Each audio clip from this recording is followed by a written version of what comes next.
A day in my life as a content creator for today's video, guys. Kay Sunday man karon, syempre magsimba ta. Pagkatapos ko nga pala maligo, guys, is nagpapaganda muna ako. Syempre, kailangan din natin maganda kung pupunta tayo sa simbahan, di ba? So, ayan guys, nag-blush-blush pa si Inday. Kala mo naman may party na pupuntahan. Alas maybe nga pala kami mag-start magsimba, guys. Kaya binilisin ko yung pagpapaganda ko, guys, kasi malate na ako. Tignan nyo naman yung paglagay ko ng blush sa mukha ko, hindi na maayos kasi napabilisan. Bahala na atas cute. Pagkatapos ko nga pala nag-blush, guys, is nag-lip tint ako. Tignan nyo yung pula ng labi ko, chor. Papuntang simbahan na sobrang pula ng lips. Ayaw mo pagbuot, chor.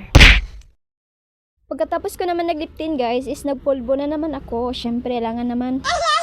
So ayan guys, pagkatapos ko pala nagpulbo is nagsuklay na naman ako, syempre naman. Pagkatapos ko nga pala nagsuklay is nagperfume na ako, syempre para mabango naman tayo amoy ng mga kasama natin sa simbahan, di ba guys? Pagkatapos ko nga pala nagpaganda guys is nagkain muna ako, syempre para hindi tayo magutom papunta sa simbahan, di ba? Ang ulam ko nga pala guys is pritong itlog. Wow, ang sarap. Bisan malit na ko guys, magkaon gihapon ko ay pagbuot.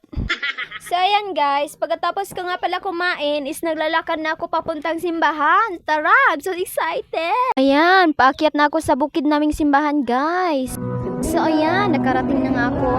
Syempre guys, nag-selfie muna ako sa labas ng simbahan namin bago ako pumasok.